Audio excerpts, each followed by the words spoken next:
네, 안녕하십니까. 저번 주 중간고사였는데, 중간고사 어떻게 잘 보셨어요? 보통 이제 7주차나 이제 8주차에 중간고사를 보는데, 저는 8주차 이제 여러분들 다른 과목도 시험 많이 보셔야 될 것 같고, 그래서 제가 한 주 당겨서, 7주차에, 시험을 보도록 했는데, 잘 보셨는지 모르겠습니다. 요번 시간에 이제 뭐 8주차가 되는데, 8주차에서는 소비자 의사결정 과정에 대해서 뭐 오늘 이번 시간에는 그 1, 그다음에 다음 시간에는 그 의사결정 과정 2로 이렇게 이제 진행을 하도록 그렇게 하겠습니다. 저번 시간에 이제 소비자의 동기, 관여도에 대해서 이제 알아봤는데 매슬로우의 그 인간적 욕구 계층 이제 거기에 대해서 이제 또 공부를 했잖아요. 생리적 욕구가 채워지면은 단계별로 올라가서 맨 마지막에 자아 실현의 욕구 단계까지 올라간다. 이제 그런 것들을 이제 소비자 동기와 이제 관여도에 따라 가지고 이렇게 우리가 공부를 했었는데 이번 그 8주차에서는 소비자들이 과연 의사결정을 어떻게 하는 것인가, 어떻게 자기 의사결정을 해서 구매 활동으로 이어지게 하는 건지에 대해서 좀 알아보도록 그렇게 하겠습니다. 학생 목표는 이제 소비자 구매 의사결정 과정과 그 다음에 거기에 이제 따른 이제 유형, 그 다음에 두 번째로 그 구매에 영향을 미치는 소비 맥락, 세 번째로 고객 경험 여정, 고객이 경험하게 하는 경우를 이제 여정이라고 표현을 했는데, 고객 경험 여정의 개념 이해, 작성, 분석, 이거에 대해서 알아보도록 하겠습니다. 우리가 이제 창업 경영학과잖아요. 그래서 창업 경영학과인데, 창업이란, 이렇게 그 창업이 도대체 뭐냐, 이렇게 얘기를 하잖아요. 그러면 뭐, 법률적인 표현으로는, 어떠한 새로운 아이디어를 가지고, 그 경제 활동을 하는 경우, 그런 경우, 개인이나 법인이나 이런 그 회사를 설립하는 경우를 창업이라고 얘기를 한다, 이렇게 얘기를 하는데, 일반적으로 우리가 얘기할 때 창업은 자신의 아이디어를 고객이 경험하게 하게 한다, 이렇게 표현을 해요. 내가 갖고 있는 어떠한 그 좋은 그 제품이나 서비스에 대한 그 아이디어를, 그걸 가지고 그 창업을 해서 고객이 제품이나 아이디어를 나의 그 아이디어나 그 제품을 경험하게 해야지. 고객이 사용하게 하게끔 만들어줘야 된다는 거죠. 그게 바로 창업이다, 이렇게 이제 표현을 하거든요. 그래서 오늘 그 소비자 의사 결정 과정에 있어서는 창업과 관련된 얘기도 여러분들에게 주로 이렇게 좀 같이 곁들여서 하도록 하겠습니다. 전반적으로 그 소비자 구매 그 의사결정 과정이 어떤 건지에 대해서 여러분들한테 동영상을 잠깐 보시도록 하겠습니다.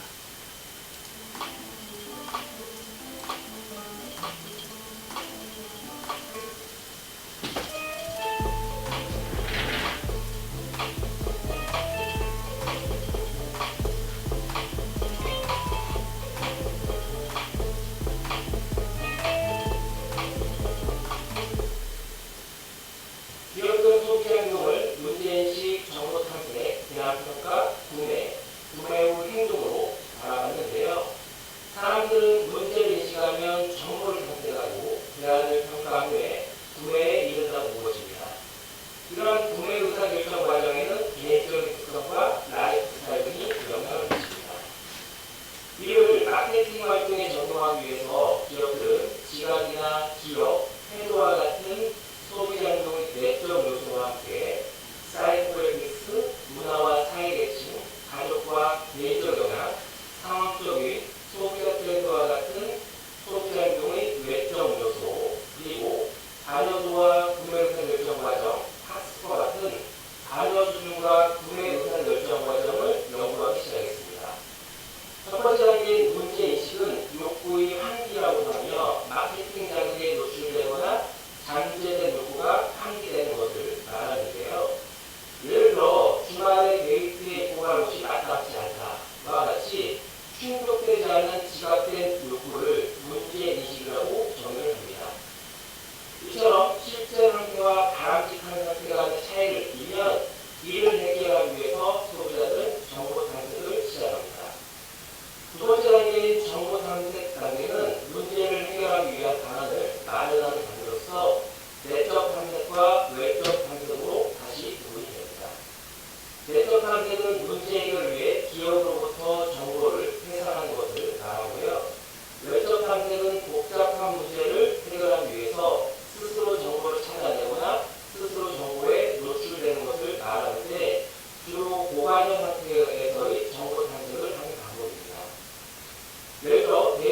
제공할 옷이 마땅치 않다라는 과정에서 리바이스라는 브랜드가 떠올랐다면 이것은 내적 선택이고요.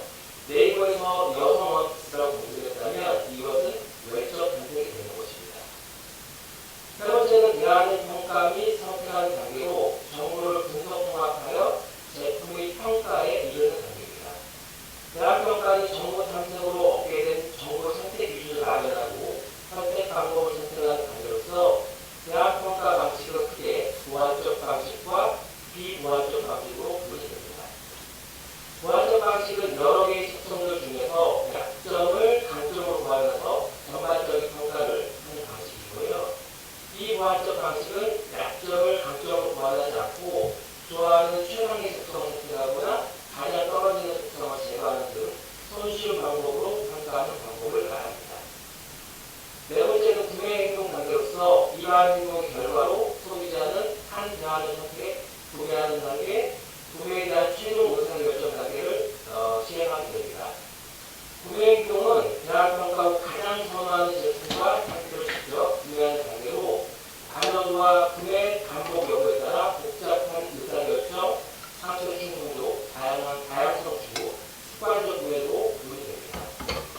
다섯 번째는 구매 행동 단계로서 소비자가 제품을 구매 후 그 제품을 사용해보고 평가하는 단계입니다. 구매 후의 소비자들은 만족과 불만족을 느끼게 되고요. 이러한 만족과 불만족은 향후 행동에 영향을 미치게 되죠. 즉 만족할 경우에는 재무에 이어지고 불만족할 경우에는 불편 행동으로 이어지게 되는 것입니다. 이러한 소비자 구매 의사결정 단계가 중요한 이유는 각 단계별로 소비자가 취하는 행동 특성들을 이해함으로써 각 단계별로 기업이 마케팅 전략에 어떻게 활용할지를 방안을 제시해 줄 수 있는 거고요. 지금까지 설명한 소비자 구매 의사결정 과정에서 이러한 모델로만 소비자를 평가하기에는 사실 한계가 있죠. 소비자들은 이때 의사결정 과정에서 검색을 하기도 하고 소셜미디어를 통해서 친구들에게 의견을 듣기도 하기 때문인데요. 소비자의 구매 의사결정 과정은 어떤 소비자가 어떠한 제품을 어떠한 상황에서 구매하는지에 따라서 다양한 형태로 이루어집니다. 구매 의사결정 과정이 단순한 형태로 아주 빨리 이루어지기도 하며 복잡한 형태로 많은 시간과 노력을 들여 이루어지기도 합니다. 편의점에서 생수를 구매하는 것처럼 가벼운 의사결정 과정도 있고 자동차와 같이 한 번 구매하면 오랫동안 써야 되는 고가의 제품을 구매하는 의사결정 과정도 있습니다. 또는 백화점에서 윈도우 쇼핑을 하다가 할인 행사에 끌려 구매하는 충동 구매 의사결정 과정도 있죠.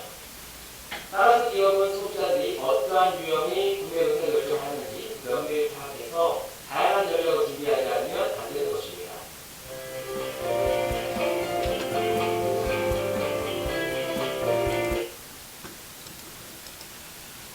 네, 잘 들으셨죠? 소비자 의사 결정이 왜 중요하냐? 이거는 다른 것보다도 그 소비자들의 의사 결정을 파악을 해서 연구를 하고 파악을 해서 결국은 마케팅 전략으로 우리가 할 수 있기 때문에 마케팅 전략을 펼칠 수가 있잖아요. 과연 소비자들이 제품을 구매할 때, 구매 활동을 할 때 어떠한 의사 결정을 하게 되는지 문제 인식부터 이렇게 총 5단계가 있는데 문제인지라는 것 곧 뭘 말하냐면 고객의 니즈를 얘기를 하는 거예요. 고객이 과연 뭘 원하는 건지 그거에 대해서 이제 얘기를 하는 건데 모든 출발은 고객의 니즈로 시작을 한다. 인식으로부터 출발을 한다고 보시면 되겠습니다.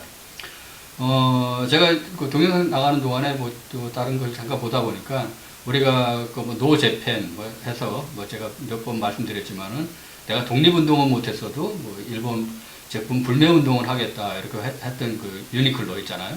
유니클로가 며칠 전에 어떤 외투인지는 모르겠는데 한 300만 원 정도 되는 외투를 10만 원, 20만 원에 이제 할인 판매를 한다고 했는데 완판됐대요. 그래서 그걸 이제 또 가지고 소비자 이제 그 언론에서는 노재팬 그거 다 없어졌다. 벌써 우리나라 그 냄비 근성이다 뭐 그런 얘기도 뭐 하고 그러는데 실질적으로 뭐 유니클로는 그래서 우리 소부장 그 사건 이후에 최근 들어가지고서는 유니클로 전체에서는 흑자로 돌아섰다고 얘기를 합니다. 그래서 뭐 우리나라 그 소비자들이 과연 유니클로 제품 300만 원짜리 되는 외투를 그것만 사려고 했는지 아니면 유니클로 제품이 워낙 좋기 때문에 뭐 300만 원짜리 20만 원으로 할인하니까 당연히 그거 샀고 그 이후에도 그 소비자들이 계속 구매 활동을 할 건지에 대한 그런 거에 대한 사실 어떻게 보면 연구도 필요한 거죠. 그죠? 네. 그래서 본격적으로 수업을 진행하도록 하겠습니다. 여러분들 그 2015년도에 쿡방이라고 있었는데 그거 혹시 아세요? 저도 2015년도에 쿡방이 있었는지 그거에 대해서는 정확한 관심은 없었는데 쿠팡이 아니고 쿡방이에요. 이게 이제 그 쿡방 열풍에 따라서 식품관, 이제 간편식 뭐 이런 것들이 엄청나게 이제 유행을 했던 그런 건데 쿡방이 가정 간편식 뭐 줄여서 HMR 시장이라고 하는데 여기에서 싱글 남성들을 위해서 뭐 1인 가구를 위한 그런 그 가정 간편식 그 사업인데 이게 뭐 한 2조 규모로 이제 성장이 되고 하다 보니까 뭐 대형 마트, 편의점 뭐 이런 데부터 그다음에 심지어는 뭐 동네 그런 그 식자재 유통업체들까지도 집밥 경쟁에 이제 이렇게 들어섰다 이렇게 이제 하는데 2015년도니까 뭐 한 이제 6년 전 정도 그 정도 되잖아요. 그때 그 당시만 해도 해외 여행이 엄청나게 이제 유행할 때니까 뭐 인터넷, SNS 이런 데서 뭐 식문화 뭐 엄청나게 이제 급속도로 이제 해외 그 식문화도 엄청나게 우리나라에 이제 도입이 되고 급속도로 확산된 그런 경우 되겠죠. 그래서 식품도 하나의 패션으로 자리를 잡았다. 쿡방이라는 게. 그러면서 프리미엄 고급 식문화에 대한 그러한 수요들이 증가했는데 여기서 이제 2015년도에 하다 보니까 셰프들이 탄생을 했죠. 백종원, 최연석, 이연복, 그 탤런트 이정섭 이런 분들이 셰프라는 그러한 그 단어로 탄생을 했어요. 지금도 뭐 엄청나게 많은 그 활동들을 하시는 분들인데 이러면서 이제 셰프들이 탄생을 하다 보니까 이제 방송도 뭐 종편이라든가 공중파에서도 많이 이제 진행이 되는데 뭐 수미래 반찬, 삼시세끼, 뭐 그 유명한 백종원이 진행하는 골목 식당, 냉장고를 부탁해, 뭐 이러한 그 방송들이 엄청나게 많이 이제 탄생을 했죠. 이런 것들이 소비자의 의사결정, 구매 결정을 하는 데 있어서 과연 소비자들이 이 백종원 프로, 최연석 프로, 이연복 프로 이런 수미래 반찬 뭐 이런 걸 보면서 거기에 나온 그런 그 식품들을 구매하려고 하는 요즘 최근 들어가지고 밀키트 해가지고 그거 딱 구매해가지고 자기가 1인분이든 2인분이든 해 먹을 수 있는 레시피를 제공하는 게 아니고 아예 밀키트 그거 가지고 뭐 조리만 해 먹으면 되는 그러한 이제 그 제품까지도 다 나온 그런 식문화에 대한 그런 그 시장이 형성이 된 거죠. 그래서 이 자체가 소비자의 의사결정, 구매 결정을 하는 데 있어가지고 엄청난 그런 영향력을 미쳤다. 그리고 보고 있는 거죠. 같은 연도 2015년인데 김설아 대표가 국내 최초 새벽 배송을 시작을 했죠. 마켓컬리라는 사이트를 만들어가지고 시작을 했어요. 내일의 장보기 마켓컬리. 일반적으로 이제 채소, 과일 등 그런 신선 식품을 밤 11시까지만 주문하면은 다음날 아침 7시 이전에 배송해 주는 거예요. 저는 뭐 아침에 인간이다 보니까 집에서 보통 한 5시 반 정도면 제가 나오거든요. 출근을 하는데, 아파트 현관문 딱 나오다 보면은, 저희 복도식이라가지고, 이렇게 나오면은 중간중간에 현관 앞에 마켓컬리 이게 놓여져 있어요. 쿠팡도 놓여져 있고 해가지고 하는데, 그만큼 김설아 대표의 그 마켓컬리도 어떤 그 소비자들의 구매 활동에 대한 니즈를, 그러니까 소비자의 고객의 니즈를 잘 파악했다고 보는 거죠. 이 김선아 대표 같은 경우가 1983년생이에요. 엄청 젊죠. 1983년생인데 미국에서 이제 공부한 그런 경우인데 코리아 스타트업 포럼 의장이기도 합니다. 그래서 여기 김선아 대표가 이제 마켓컬리 출시하고 하면서 코즈 마케팅이라는 걸 또 했는데 요즘 ESG 경영이라는 얘기를 많이 하잖아요. ESG 경영을 많이 하는데 너만 잘 먹고 잘 사는 게 아니고 사회에도 공헌을 해라. 그 자체가 ESG입니다. 그 인바이러먼트, 환경, 그 다음에 S, 소셜, 사회, 그 다음에 G, 거버먼트. 이 세 가지가 관련된 ESG 경영인데 코즈 마케팅은 뭐냐면 기업이 사회적 문제를 해결하면서 기업의 이윤 추구에 활용하는 마케팅인 거예요. 여기 그 마켓컬리는 뭘 했냐면 올페이퍼 챌린지라고 그래서 여기에도 저기 사진에도 나와 있듯이 종이 포장재를 사용을 한 거예요. 비닐이 아니고 종이 포장재를 사용해서 G마켓과 함께 GS25와 함께 해서 올페이퍼 챌린지라 해서 종이 포장재를 사용을 한 거예요. 코드 마케팅, 이걸 이제 코드 마케팅이라고 하거든요. 그러다 보니까 기업의 우리나라 그 특성상 기업의 이미지가 향상이 되면은 어떠한 구매율이 상당히 높아지는 그런 경우들이 되게 많잖아요. 그래서 코드 마케팅을 통해서 기업이 마켓컬리 같은 경우는 기업의 이윤까지 더 많은 이윤을 창출하는 그러한 시너지 효과까지 낸 그런 사례라고 보시면 되고요. 그 다음에 뭐 여러분들 기본적으로 한 번씩은 다 가보셨으리라고 생각을 하는데 이케아가 내세운 게 이제 북유럽풍 디자인의 가구를 완제품이 아니라 완제품을 사면은 내 맘에 좀 안 들 수도 있는데 DIY, do it yourself, 당신이 원하는 대로 한번 즐겨보세요. 이렇게 이러한 모토를 가지고 소비자들에게 다가간 거죠. 그러면은 가령 뭐 어떤 식탁을 하나 만든다 했을 때 만들 때 구매하려고 할 때 일반 가구 대리점이나 그런 데 가면은 뭐 적게는 몇십만 원 이렇게 이상 하고 하는데 뭐 의자가 내 마음에 안 들 수도 있고 어떤 식탁의 그 다리가 마음에 안 들 수도 있고 뭐 이런 것들이 있는데 그런 것들을 조립식으로 내 마음에 들게끔 해서 만들 수가 있다. 그럼 어떻게 원가를 절감하느냐? 플랫 패킹이라 해가지고 납작한 형태로 포장을 하는 거예요. 이게 일반 식탁이다 그러면은 이게 차에 실을 수가 없잖아요. 승용차에. 그런데 그러면은 물류비가 들어가야 되고 뭐하고 하는데 이케아는 플랫 패킹이에요. 다 분해를 해가지고 했기 때문에 그러한 물류비가 절감이 되는 거죠. 뭐 내가 거기서 이케아 가가지고 사가지고 와서 내가 조립을 하면 되는 거죠. 그러한 고객의 니즈, 고객이 구매 활동을 할 수도 있게끔 제공을 한 거죠. 그래서 이케아와 함께 새삼스럽게 새로운 날을 발견하세요.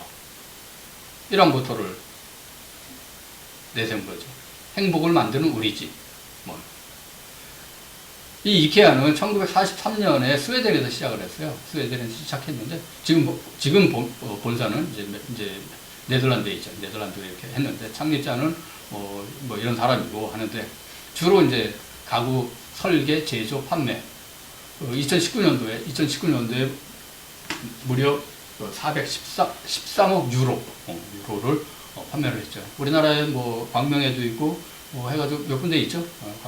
저는 광명밖에 잘 모르는데 기본적으로 배달은 안 합니다. 소비자들에게 배달을 안 하면서 플랫 패킹으로 인해서 물류비를 절감해서 소비자들에게 저렴하게 공급을 해준다는 그러한 포지셔닝을 확실하게 시켜준 거죠. 이 조립 설명서에 글자가 없어요. 글자가 그림으로만 아주 쉽게 조립할 수 있게끔 이렇게 설명을 해놓은 거죠. 이게 소비자들이 구매 활동할 해서 조립을 하는데 전혀 어려움을 느끼지 않게끔 그렇게 하는 거죠. 그러면서 소비자가 직접 조립을 하라는 거죠. 직접. 조립되어 있는 걸 하는 게 아니고.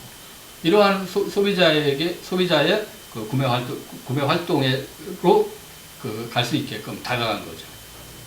이렇게 이케아, 마켓컬리, 그 다음에 뭐 쿡방, 뭐 이런 식, 이러한 그 마케팅 전략을 통해 가지고 소비자들이 구매 활동을 할 수 있게끔, 구매 활동을 하게끔 다가간 거죠. 이게 이제 오늘 전반적으로 공부하게 될 소비자 의사결정 과정, 소비자 구매 활동이라고 보시면 되겠습니다. 그러면은 소비자들이 이 구매 활동을 하기 위해서 의사결정을 하게 될 텐데, 의사결정이라는 게 도대체 뭐냐?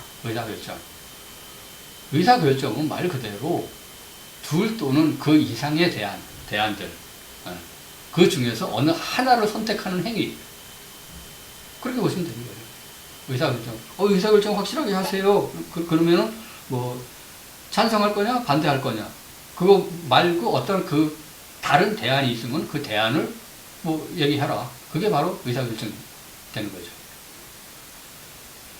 선택의 대안의 과정과 그러니까 뭐 찬성이다, 반대다, 그거 말고 다른 대안이 있으면 거기에 대한 대안. 그러한 과정에 영향을 미치는 요인이 바로 의사결정이다. 근데 이 의사결정은 소비자들이 구매 활동을 하기 위한 의사결정을 하는데 있어서는 총 5가지의 과정이 있다. 아까 우리가 동영상 보면서 제가 말씀드렸던 문제인식 뭐라 그랬어요? 고객의 니즈라고 말씀드렸죠. 그죠? 고객의 니즈. 고객이 과연 원하고 있는 게 뭔가. 그다음 두 번째, 고객이 자기가 원하는 게 있으면 정보를 탐색을 하게 되겠죠? 뭐 인터넷에서 뒤지고, 뭐 신문도 보고, 뭐하고 해가지고 정보를 탐색을 하겠죠? 그러면 이제 그 정보 탐색을 통해서 어떤 걸 선택할 건가 하는 그 대안의 이제 평가를 이제 하겠죠? 뭐 가격, 성능, 뭐 디자인, 뭐 모든 것들, 이런 것들을 다 이제 평가를 해보고, 그러고 나서 구매를 하죠. 구매 활동으로 이어지는 거죠. 구매 활동을 하고, 그 다음에 구매 활동을 하고 나서, 그 다음에 평가를 하죠. 나의 선택은 아주 올바랐어. 아주 굿초이스였어. 이렇게 이제 평가하는 거. 아니야, 이건 내가 좀 잘못한 것 같아. 뭐 하는 것들. 그래서 그게 남는 게 우리가 댓글이지 않습니까? 구매 후기. 구매 후기에 보면은, 요즘 젊은이들은 거의 구매 후기 이렇게 다 남기잖아요. 뭐, 만족이든 불만족이든 거기에 대한 걸 갖다가 자기 표현이 확실하잖아요. 그죠?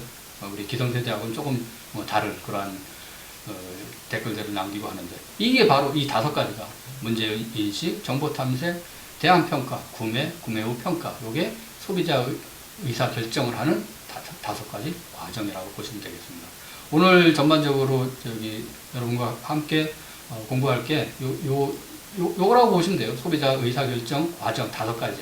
요 5가지에 대해서 전반적으로 여러분들과 함께 살펴보도록 그렇게 하겠습니다.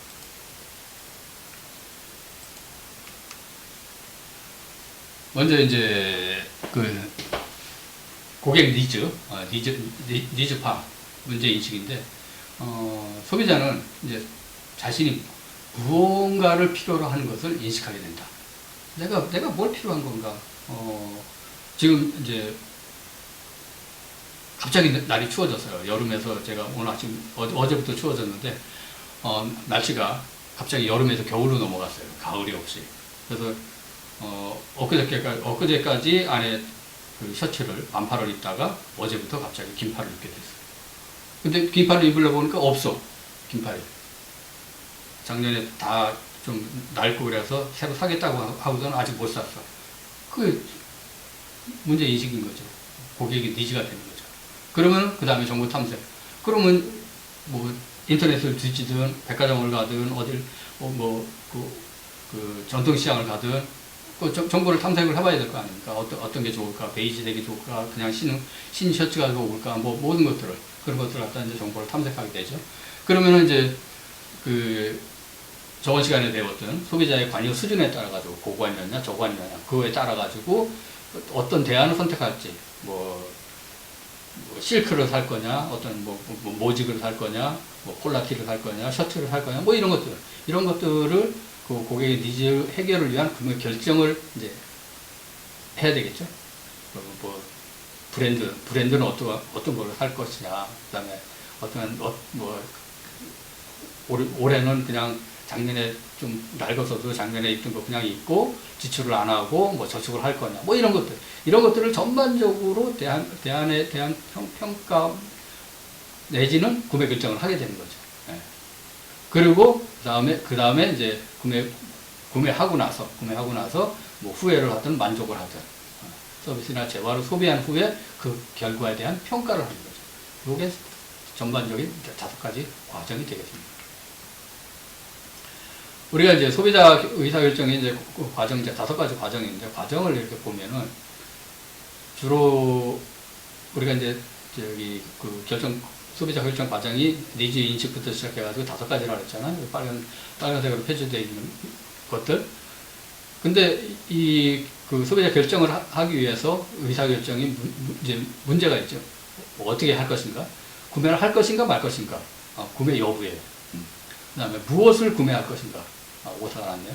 제품의 유형, 상표, 모델, 뭐 이런 것들이 정보 탐색을 통해서 선택을 할 수 있는 그러한 결정 과정이 되겠죠. 그리고 그 다음에 그럼 언제 구매할 건가? 구매 시기, 지금 할 건가? 뭐 다음 주에 할 건가? 하는 그 시기. 그 다음에 어디서 구매할 거냐? 온라인으로 할 거냐? 오프라인으로 할 거냐? 어떻게 할 것이냐? 그러면 어떻게 구매할 건데? 카드로 할 거야? 현금으로 할 거야? 뭐 할부로 할 거야? 뭐 이런 것들이잖아요. 이런 것들이 전반적인 것들이 구매 행동 단계입니다. 구매 행동 단계가 되는 거죠. 그리고 마지막으로 구매 후 어떻게 할 것이냐? 만족했냐? 불만족했냐? 그 다음에 인지 부조화가 해소가 됐느냐? 뭐 이런 것들. 인지 부조화는 말씀드렸죠? 이소우화에서처럼 여우가 아주 맛나 보이는 그 포도를 따먹어야 되는데 따먹으러 갔는데 너무 높아가지고 도저히 안 자라가는 거야. 그랬는데 돌아서면서 저 포도는 분명히 신포도일 거야 하고 그냥 체념하는 그게 인지 부조화예요. 네. 그러한 구매 후의 행동 단계, 뭐 요렇게 요 5가지 그 단계에 따라 가지고 그 단계는 소비자 결정 단계는 5가지인데 할 거냐 말 거냐, 무엇을 구매할 거냐, 언제 할 거냐, 어디서 할 거냐, 어떻게 할 거냐, 구매 후 어떻게 할 거냐. 이렇게 상세하게 소비자의 의사 결정을 하는 단계들이 펼쳐지는 거죠. 그러면은 이제 그 차례차례 예도 들고 하면서 이제 좀 알아보도록 하겠습니다. 문제 인식과 활성화, 문제 인식은 제가 뭐라 그랬어요? 고객의 니즈라 그랬잖아요.